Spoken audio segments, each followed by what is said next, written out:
Hello and welcome. My name is Lisa, and I'm going to be talking about 30 years of caregiving that I provided for elderly family members.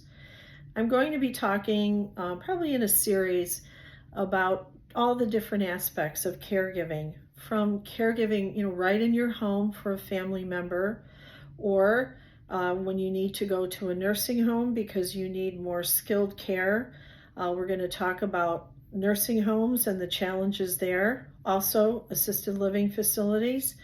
We're going to talk about medical staff, hospitalizations, medications, and even touch on clergy and hospice. But first, I'd like to give a little bit of background information on myself. I grew up with a really great role model. My mother took care of my grandmother from the day that she married my father.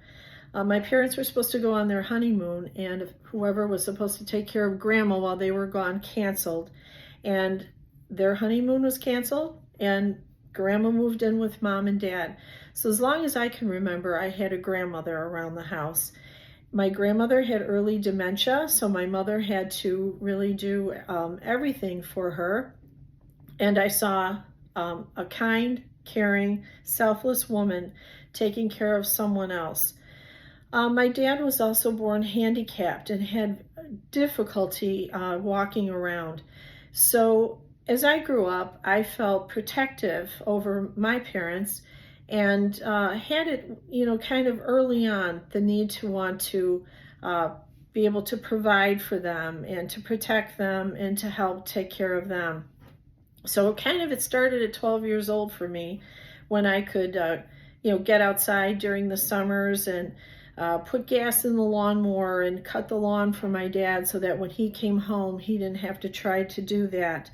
All different things. I started, painting walls or cleaning out a car or whatever I could do at that time.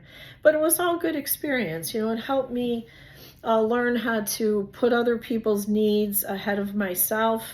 And that is a big part of caregiving. I know that people always tell you, well, if you don't take care of yourself, you can't take care of someone else. And really, in caregiving, your own needs are kind of put on the back burner.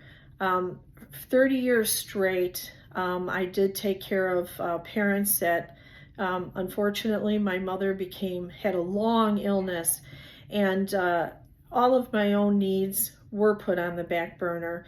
And, being realistic, I was their full-time, almost around-the-clock caregiver, but also maintained working full-time out of the home while this was all going on. So I would like to also mention that in my 30s, I did marry a guy that was a physician that specialized in geriatric medicine. So it couldn't have been better for my parents to have someone around that really knew how to step in and give me guidance when I needed it, and also was able to provide some care for them inside the home, which my parents really appreciated. But it also gave me good insight. I started out of college working as an editor of a magazine for a union. And from there, I went and worked for an association for 20 years where I traveled all over and represented the association and their products and services. So at the time when I started recognizing that my parents were struggling a little bit and were starting to need help, we decided that I had, married my husband, and he wanted to go out into his own geriatric medicine practice. So I decided to become his office manager and handle, everything from him, from helping him with the electronic medical records that need to go in to, billing, to answering phones, watching the fax machine for, information that he needed. And I did that around the clock, as well as taking care of my parents from home. When do you make the decision that someone is starting to need some help and that you really need to step in. Well, for me, it was kind of a light bulb decision. One day I remember being in the living room with my parents, and my dad had his checkbook out, and my dad had a lot of tremors in his hands and things like that. He was sitting in the chair, and I could see him trying to balance his checking account out, and his hands were trembling. And I looked at him, and I just thought, okay, this is it. My dad's worked hard his whole life, handicapped, and this is the time that I need to, step in and kind of take over and, see what kind of resistance you get, or are people receptive to wanting the help? Mentioning too that with my dad being handicapped back in his day, laws didn't protect you as well as they do now. And I remembered my dad going out on appointments in a busy city, having to, walk from building to building and using a cane, and having his employer make comments to him like, hey, if we see you with a cane going into an appointment, you're fired. Also knowing that my dad was handicapped and needed a job, that they didn't offer him the benefits that he should have gotten. So when my parents got to the point of, kind of needing help and kind of needing to just not work anymore, this is when I stepped in. So I said to my dad, hey, Dad, how about if I take that from you and let's see, what are you trying to do here? You've got your gas bill and your electric bill and blah, blah, blah. How about if I do this for you? So what I did at that point was I went ahead and took all of my parents' standard living expenses that they needed to pay each month, and I had those bills taken out of my own checking account. I did that, set them all up on monthly auto pay and eliminated that for my parents. I also went out and did the grocery shopping for my mom and dad every couple days, actually. Weekly didn't work for us. There was always something that they were needing.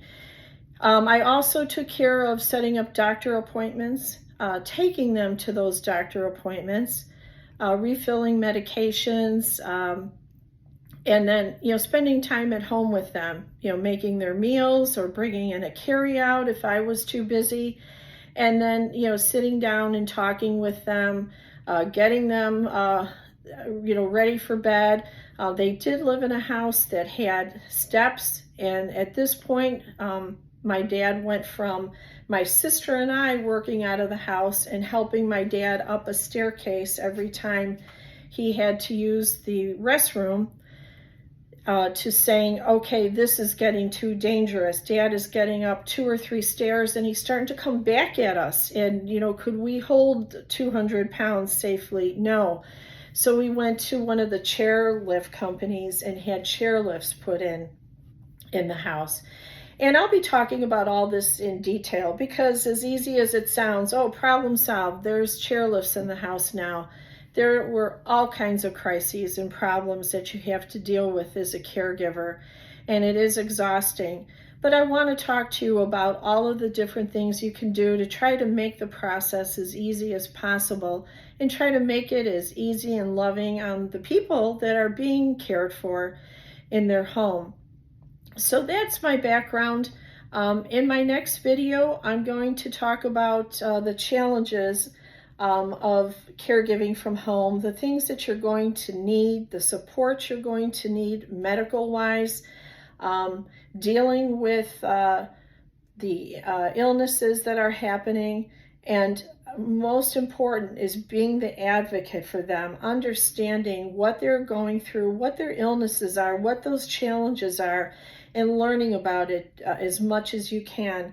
I found in my experience, there were some great doctors, some that I will never forget, and then there are those that I learned everything I could because some of them were not looking out for my parents' best interest. And I'm going to talk about all of this in detail in my next video. So I hope you stay with me.